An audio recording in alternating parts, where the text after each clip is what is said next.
اعوذ باللہ من الشیطان الرجیم بسم اللہ الرحمن الرحیم۔ خواتین و حضرات، السلام علیکم ورحمۃ اللہ وبرکاتہ و مغفرتہ۔ پروگرام احکام شریعت اور فقہ حنفی سے متعلقہ مسائل اور قرآن و حدیث کی روشنی میں ان کے جوابات کے ساتھ ایک دفعہ پھر آپ کے سامنے حاضری کا شرف حاصل ہو رہا ہے۔ پہلا کچھ آفر کویسچنز ہیں۔ ایک کویسچن یہ ہے کہ جو معراج کی رات ہے اس میں جاگنا، عبادت کرنا اور پھر اگلے دن روزے کا اہتمام کرنا، اس کی کیا شرعی حیثیت ہے؟ دیکھیں، یہ کوئی فرض یا واجب نہیں ہے، یقیناً کوئی بھی اس کو فرض یا واجب نہیں کہتا، لیکن مسلمانوں کی ایک بہت بڑی تعداد اور خصوصاً ہندوستان پاکستان میں اس رات کا اہتمام کیا جاتا ہے، یعنی عبادت کا اہتمام کرتے ہیں، اجتماعات رکھے جاتے ہیں، ان میں بیانات ہوتے ہیں، اسی طرح نعتیہ محافل کا انعقاد ہوتا ہے اور اگلے دن لوگ روزے کا اہتمام بھی کرتے ہیں۔ اگر انہیں لازم و ضروری نہ سمجھا جائے، اس طرح لازم و ضروری سمجھنے کا مطلب ہمیشہ یاد رکھیے گا یہ ہوتا ہے کہ اگر نہیں کرو گے تو گناہ گار ہوگے، نہیں کرو گے تو آخرت میں پکڑ ہوگی۔ اگر کوئی اس نظریے کے ساتھ، اس سوچ اور نیت کے ساتھ اس رات کو جاگے اور اگلے دن روزے کا اہتمام کرے تو یہ بالکل غلط ہوگا۔ لیکن اگر کوئی صرف اس لیے کہ چلیں تمام رات سوتے رہتے ہیں، اگر اس رات میں جاگ کر اللہ تعالیٰ کی عبادت کر لی جائے اور اگلے دن روزے کا اہتمام کر لیا جائے اور اس کو صرف مستحب سمجھا جائے تو اس میں شرعاً کوئی حرج نہیں۔ ہونا تو یہ چاہیے کہ ہر رات ہی ہم جاگیں اور اللہ تبارک و تعالیٰ کی عبادت کریں، روزانہ روزے رکھیں اگر اللہ تعالیٰ ہمت دے، لیکن یہ سب سے نہیں ہو سکتا تو کم از کم کچھ ایسی راتیں، خصوصاً رمضان کی راتیں اور پھر سال بھر کے اندر کچھ ایسی راتیں کہ جن میں اگر انسان انہیں فرض یا واجب، یعنی ان میں قیام، ان میں عبادت کو فرض، واجب، لازم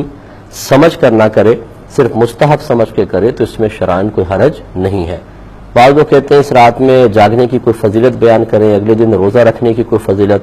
تو ایسی کوئی فضیلتیں قرآن و حدیث میں بیان یقیناً نہیں ہوئی ہیں، اگرچہ منع بھی نہیں کیا گیا ہے۔ تو یوں نہ تلاش کریں، پھر یہ ہوتا یہ ہے کہ جب آپ اس طرح کے کویسچنز کرتے ہیں، ہر ایک سے کرتے ہیں، تو پھر کچھ لوگ الٹی سیدھی مطلب غلط قسم کی باتیں بنا لیتے ہیں، وہ پوسٹ وغیرہ کر دیتے ہیں، ہم سمجھتے ہیں کہ جی یہ اسی رات سے متعلق قرآن میں یا حدیث میں بیان ہوا ہے، اور اس طرح غلط فہمیاں عام ہوتی ہیں۔ بس یہ سمجھ لیں کہ اس رات میں عبادت کرنا فرض یا واجب نہیں تو منع بھی نہیں۔ تو اگر کوئی کرنا چاہے بہت اچھی بات ہے، جو نہ کرنا چاہے ساری رات سوتا رہے اسے کوئی ملامت نہیں۔ اگلے دن روزہ رکھنا چاہیں تو نفل روزہ اللہ تعالیٰ کو بڑا محبوب ہے۔ میرے آقا صلی اللہ علیہ وسلم نے ارشاد فرمایا جو اللہ تعالیٰ کی رضا کی خاطر ایک روزہ رکھے تو وہ جہنم سے اتنا دور کر دیا جاتا ہے جیسے کہ ایک کوے کا بچہ ہو اور وہ اڑتے اڑتے اڑتے ساری زندگی حتیٰ کہ مر جائے، جتنا فاصلہ وہ طے کرے گا اسے اللہ تعالیٰ جہنم سے اتنا دور کر دے گا۔ تو کوے کی زندگی سنا ہے کہ بڑی لمبی ہوتی ہے، تو لہٰذا یہ سمجھانا مقصود ہے ایک حصی مثال کے ذریعے کہ اللہ تعالیٰ ایسے شخص کو جہنم سے بہت دور کر دیتا ہے۔ تو آپ یہ کہہ سکتے ہیں اگر کوئی کل کا روزہ یعنی معراج کی رات سے اگلے دن روزہ رکھتا ہے تو اس کو اللہ تعالیٰ یہ اجر و ثواب بھی، برکات سے بھی نواز دے گا۔ جی وعلیکم السلام۔ میرے چند سوالات ہیں۔ پہلا سوال یہ ہے کہ معراج کی رات آقا کریم علیہ السلام نے اللہ کی اپنی سر کی آنکھوں سے اللہ کا دیدار کیا، بعض لوگ اس کا انکار کر دیتے ہیں، اس کا انکار کرنا کیسے، اس حوالے سے رہنمائی فرمائیے گا۔ کہا کہ بعض لوگ معراج میں جو نبی کریم صلی اللہ علیہ وسلم نے اپنی چشمان ظاہری سے اللہ تبارک و تعالیٰ کا دیدار کیا اس کا انکار کرتے ہیں، اس کا انکار کرنا کیسا؟ دیکھیں، چونکہ دیدار الہی احادیث سے ثابت ہے، حضرت ابن عباس رضی اللہ تعالیٰ عنہ کی روایت کے مطابق سرکار نے 2 مرتبہ اللہ تعالیٰ کو ظاہری آنکھوں سے اپنے دیکھا ہے، تو چونکہ حدیث میں ہے تو اس کا اگر کوئی انکار پرٹیکولر اس حدیث کا انکار کر دیتا ہے تو معاذ اللہ اس کو کافر تو نہیں کہیں گے، اس کو زیادہ زیادہ آپ یہ کہہ سکتے ہیں کہ چونکہ جمہور علماء کا مذہب یہی ہے کہ نبی کریم صلی اللہ علیہ وسلم نے اپنے چشمان ظاہری سے اللہ تعالیٰ کو دیکھا، تو ان کی مخالفت کی وجہ سے یہ تھوڑا سا گمراہ ہے، لیکن اس میں کوئی شدت سختی کرنے کی حاجت نہیں ہے۔ اور یہ جو روایت پیش کرتے ہیں کہ سیدہ عائشہ صدیقہ رضی اللہ تعالی عنہا نے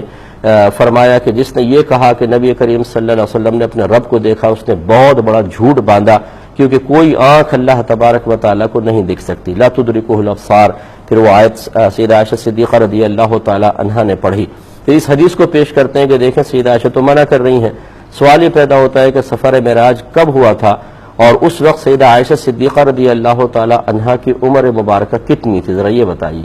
تو اس وقت تقریباً آپ 3 سال یا 4 سال کی ہوں گی، اتنی چھوٹی عمر تھی۔ دوسری بات یہ ہے کہ نبی کریم صلی اللہ علیہ وسلم نے اگر اس رویت کا اپنی زبان سے انکار کر کے سیدہ عائشہ صدیقہ رضی اللہ تعالی عنہا کو بتایا ہوتا، تو جب آپ سے پوچھا گیا کہ کیا سرکار نے اللہ تعالیٰ کو دیکھا، اور جواب میں سیدہ عائشہ نے فرمایا کہ جس نے ایسا کہا اس نے جھوٹ کہا، تو وہ فوراً اس حدیث کو پیش کرتی ہیں کہ مجھے تو خود نبی کریم نے بتایا کہ ایسا نہیں ہوا۔ ایسا نہیں ہوا، بلکہ انہوں نے اپنے قیاس، اپنے اجتہاد سے ایک آیت سے استدلال کیا ہے کہ دیکھیں اللہ تعالیٰ فرماتا ہے کوئی آنکھ اس کو نہیں دیکھ سکتی، لہذا معلوم ہوا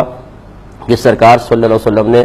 دیدار نہیں کیا ہے۔ یہ ہے آپ کا اپنا اجتہاد، اپنا قیاس۔ جبکہ ابن عباس رضی اللہ تعالی عنہما جو حدیث بیان کر رہے ہیں وہ نبی کریم صلی اللہ علیہ وسلم سے سن کر اور آپ کی طرف منسوب کر کے بیان کر رہے ہیں۔ تو جب ایک طرف ایک صحابی کا قیاس اور اجتہاد اور ایک طرف حدیث ہو تو حدیث کو فوقیت ہوتی ہے۔